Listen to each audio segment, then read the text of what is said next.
بسم اللہ الرحمن الرحیم۔ السلام علیکم ورحمۃ اللہ وبرکاتہ۔ مسعودہ تعالی یوٹیوب چینل کی جانب سے آج آپ کی بارگاہ میں حضرت عیسیٰ علیہ السلام اور 3 لاشیں اس حوالے سے ایک واقعہ پیش کرنے کی سعادت حاصل کرتا ہوں۔ ویڈیو کو مزید آگے لے جانے سے قبل آپ کی بارگاہ میں گزارش ہے کہ مسعودہ تعالی یوٹیوب چینل کو سبسکرائب، ویڈیو کو لائک اور شیئر ضرور فرمائیے گا۔ صلو علی الحبیب صلی اللہ تعالی علی محمد۔ حضرت سیدنا عیسیٰ روح اللہ علی نبینا و علیہ السلام کی خدمت میں ایک آدمی نے عرض کی، یا روح اللہ، میں آپ کی صحبت بابرکت میں رہ کر خدمت کرنا اور علم شریعت حاصل کرنا چاہتا ہوں۔ آپ علیہ السلام نے اس کو اجازت دے دی۔ چلتے چلتے جب دونوں ایک نہر کے کنارے پہنچے تو آپ علیہ السلام نے فرمایا، آؤ کھانا کھا لیں۔ آپ علیہ السلام کے پاس 3 روٹیاں تھیں۔ جب ایک ایک روٹی دونوں کھا چکے تو حضرت سیدنا عیسیٰ روح اللہ علی نبینا و علیہ السلام نہر سے پانی نوش فرمانے لگے۔ اس شخص نے تیسری روٹی چھپا لی۔ جب آپ علیہ السلام پانی پی کر واپس تشریف لائے تو روٹی موجود نہ پا کر استفسار فرمایا، یعنی پوچھا، تیسری روٹی کہاں گئی؟ اس نے جھوٹ بولتے ہوئے کہا، مجھے نہیں معلوم۔ آپ علیہ السلام خاموش رہے۔ تھوڑی دیر بعد فرمایا، آؤ آگے چلیں۔ راستے میں ایک ہرنی ملی جس کے ساتھ 2 بچے تھے۔ آپ علیہ السلام نے ہرنی کے ایک بچے کو اپنے پاس بلایا، وہ آ گیا۔ آپ علیہ السلام نے اسے ذبح کیا، بھونا اور دونوں نے مل کر کھایا۔ گوشت کھا چکنے کے بعد آپ علیہ السلام نے ہڈیوں کو جمع کیا اور فرمایا، قم بإذن اللہ، یعنی اللہ عز و جل کے حکم سے زندہ ہو کر کھڑا ہو جا۔ ہرنی کا بچہ زندہ ہو کر اپنی ماں کے ساتھ چلا گیا۔ آپ علیہ السلام نے اس شخص سے فرمایا، تجھے اس اللہ عز و جل کی قسم جس نے مجھے یہ معجزہ دکھانے کی قدرت عطا کی، سچ بتا وہ تیسری روٹی کہاں گئی؟ وہ بولا، مجھے نہیں معلوم۔ فرمایا، آؤ آگے چلیں۔ چلتے چلتے ایک دریا پر پہنچے اور بیٹھ گئے۔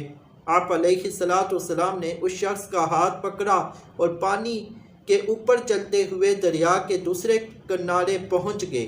آپ علیہ السلام نے اس شخص سے فرمایا، تجھے اس خدا عز و جل کی قسم جس نے مجھے یہ معجزہ دکھانے کی قدرت عطا کی، سچ بتا کہ وہ تیسری روٹی کہاں گئی؟ وہ بولا، مجھے نہیں معلوم۔ آپ علیہ السلام نے فرمایا، آؤ آگے چلیں۔ چلتے چلتے ایک ریگستان میں پہنچے۔ آپ علیہ السلام نے ریت کی ایک ڈیری بنائی اور فرمایا، اے ریت کی ڈیری، اللہ عز و جل کے حکم سے سونا بن جا۔ وہ فوراً سونا بن گئی۔ آپ علیہ السلام نے اس کے 3 حصے کیے، پھر فرمایا، یہ ایک حصہ میرا ہے اور ایک حصہ تیرا اور ایک حصہ اس کا جس نے وہ تیسری روٹی لی۔ یہ سنتے ہی وہ شخص جھٹ بول اٹھا، یا روح اللہ، وہ تیسری روٹی میں نے ہی لی تھی۔ آپ علیہ السلام نے فرمایا، یہ سارا سونا تو ہی لے لے۔ پھر اس کو چھوڑ کر آگے تشریف لے گئے۔ یہ شخص سونا چادر میں لپیٹ کر اکیلا ہی روانہ ہوا۔ راستے میں اسے 2 شخص ملے۔ انہوں نے جب دیکھا کہ اس کے پاس سونا ہے تو اس کو قتل کر دینے کے لیے تیار ہو گئے تاکہ سونا لے لیں۔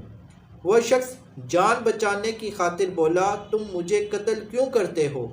ہم اس سونے کے 3 حصے کر لیتے ہیں اور ایک ایک حصہ بانٹ لیتے ہیں۔ وہ دونوں شخص اس پر راضی ہو گئے۔ وہ شخص بولا، بہتر یہ ہے کہ ہم میں سے ایک آدمی تھوڑا سا سونا لے کر قریب کے شہر میں جائے اور کھانا خرید کر لے آئے تاکہ کھا پی کر سونا تقسیم کر لیں۔ چنانچہ ان میں سے ایک آدمی شہر پہنچا، کھانا خرید کر واپس ہونے لگا تو اس نے سوچا، بہتر یہ ہے کہ کھانے میں زہر ملا دوں تاکہ وہ دونوں کھا کر مر جائیں اور سارا سونا میں ہی لے لوں۔ یہ سوچ کر اس نے زہر خرید کر کھانے میں ملا دیا۔ ادھر ان دونوں نے یہ سازش کی کہ جیسے ہی وہ کھانا لے کر آئے گا ہم دونوں مل کر اس کو مار ڈالیں گے اور پھر وہ سارا سونا آدھا آدھا بانٹ لیں گے۔ چنانچہ جب وہ شخص کھانا لے کر آیا تو دونوں نے اس پر حملہ کر دیا اور اس کو قتل کر دیا۔ اس کے بعد خوشی خوشی کھانا کھانے کے لیے بیٹھے تو زہر نے اپنا کام کر دکھایا اور یہ دونوں بھی تڑپ تڑپ کر ٹھنڈے ہو گئے اور سونا جوں کا توں پڑا رہا۔ پھر حضرت سیدنا عیسیٰ روح اللہ علی نبینا و علیہ الصلوۃ والسلام واپس لوٹے تو چند آدمی آپ علیہ الصلوۃ والسلام کے ہمراہ تھے۔ آپ علیہ الصلوۃ والسلام نے سونے اور تینوں لاشوں کی طرف اشارہ کر کے ہمراہیوں سے فرمایا، دیکھ لو دنیا کا یہ حال ہے کہ بس تم کو لازم ہے کہ اس سے بچتے رہو۔ دیکھا آپ نے دولت کی محبت کیسے کیسے گل کھلاتی، گناہوں پر اکساتی، در بدر پھیراتی، لوٹ مار کراتی، حتیٰ کہ لاشیں گرواتی ہے مگر کسی کے ہاتھ نہیں آتی، اور اگر آتی ہے تو بے حد ستاتی اور خوب رلاتی ہے۔